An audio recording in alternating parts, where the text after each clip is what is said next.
ప్రాథమిక వ్యవసాయ సహకార సంఘాలకు తక్షణమే ఎన్నికలు నిర్వహించాలని జాతీయ సహకార బ్యాంకు సమాఖ్య అధ్యక్షుడు కొండూరు రవీందర్ డిమాండ్ చేశారు.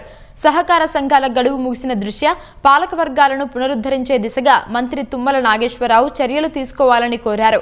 ప్రాథమిక వ్యవసాయ సహకార పరపతి సంఘాలకు పాలనాధికారులను నియమించిన నేపథ్యంలో అభ్యంతరం వ్యక్తం చేస్తూ 330 సంఘాలు హైకోర్టును ఆశ్రయించాయన్నారు.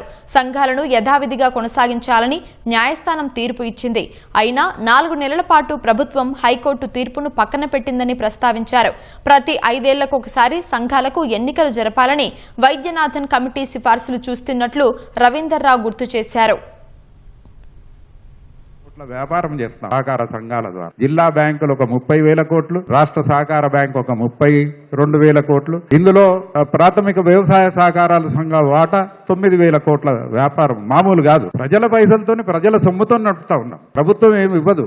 వెంట నడిచే వాడిని తీసుకొచ్చి సంఘం అధ్యక్షునికి చేయడమో, సంఘం సభ్యుగా ఉన్నాడో లేడో అటువంటి దాన్ని తీసుకొచ్చి నామినేట్ చేయడం సరికాదు. కానివ్వండి, ఎవరైనా కానీ ఎన్నికలు పెట్టండి. ఇలా కాంగ్రెస్ ప్రభుత్వం ఉన్నది. కాంగ్రెస్ ప్రభుత్వంకు అనుకూలంగా గెలిస్తే గెలవని, ఎవరైనా గెలవని. కానీ ప్రతి 5 సంవత్సరాలు ఎన్నికలు జరపాలి. ఆ సభ్యుల్లో నుండి కొత్తదనం వస్తుంది, కొత్త ఆలోచనలు వస్తాయి, కొత్త పాలక వర్గం వస్తే కొత్త ఒక ఒరవడి సృష్టించడానికి అవకాశం కూడా ఉంటుంది.